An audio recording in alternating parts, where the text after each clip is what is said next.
Hello, everyone, and welcome to Ask Eric the Conductor. My name is Eric, and on today's program, we have two questions. And the first one is from Sylvia. What's going through a conductor's mind during a performance? Great question. What are we going to eat after the performance? No, I'm just kidding, although that does sometimes enter the mind. I can only speak for myself. I can't speak for all conductors, but I'm pretty sure most of us, we're so involved in the music and there's so many things to concentrate on and to be aware of during performance that we're basically in the moment, zooming in and out of the whole musical conception as we perform. So, for instance, if we're doing a big symphony and there are certain things that we have to coordinate. Let's say there's the trumpets that have to come in here and line up with the violins over here.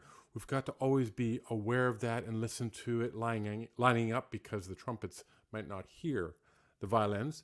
Also, leading up to a performance, there are usually a number of rehearsals. So we work out tempos and dynamics and balance and a lot of that stuff during those rehearsal times, but still a performance, we want to make sure those things come through. So we're always listening out for those sort of things and just being aware of what's going on because it's live performance and things can go not necessarily off the rails, but differently than how we necessarily rehearsed it. And that can be a good thing also because then there's some magical moments. And when that happens, we want to be there in the moment so we're not on autopilot where we can work with whatever comes our way. Does that make sense? It's I said earlier zooming in and zooming out. So we've got the whole picture of how the piece goes and how we've rehearsed it. Okay, it's going this way. But then we might hear a little bit, maybe I was going to say trombones mostly. The trombones are a bit too loud. So maybe we bring them down a bit in volume. It's not always the trombones. Trombones get a bad rep. But maybe it's another group that we have to balance. And because just in terms of the acoustics and a different acoustics than from rehearsal, we listen to that and make those adjustments. So there are a lot of those small things that we zoom in on and then zoom out in the bigger picture. That might seem a bit vague, but hopefully that makes sense. All right, our second question comes from Brad, and it is, how do orchestra musicians know when to come in during a performance? Very good question. Thank you, Brad. As I mentioned before, we usually have a lot of rehearsals coming up to a performance. And also the musicians themselves, the players, they know their music really, really well.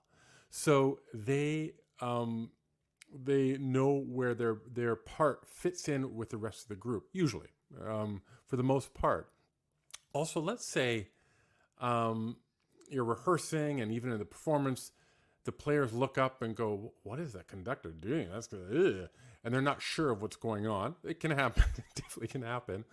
The players always have someone at the front of their section that they can rely on. For instance, if you're in the viola section and let's say you're third or fourth player back, you can always look to your principal violist. It's the first person at the front of the group, and they are usually leading that section.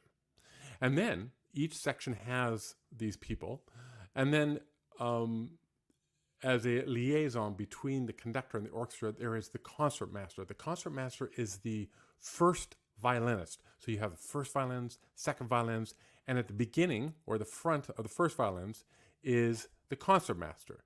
And they're the person that comes on usually during a performance before we all begin, and they have a separate bow usually where the audience claps for them and they walk on, and then they turn to the orchestra and they tune the orchestra. They gesture to the oboist, they give an A, and then they tune the orchestra. This concertmaster person, violinist, if something is going really off with the conductor and the conductor is in their own world going, ugh, the whole orchestra can look to that concertmaster and they can lead the way as well.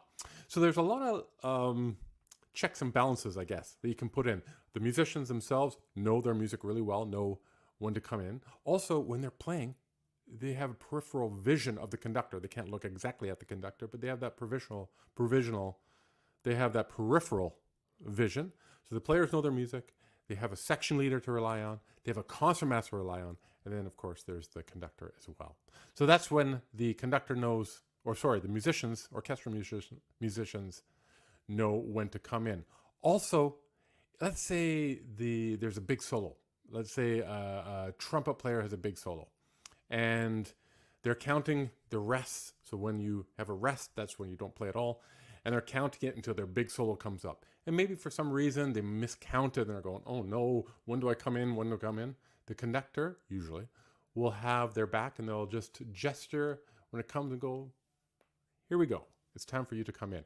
And so there's all these things that when you work together with musicians for many, many years and in the same orchestra, you have this language with gestures and with communication that become a pretty natural thing, and it all fits in together.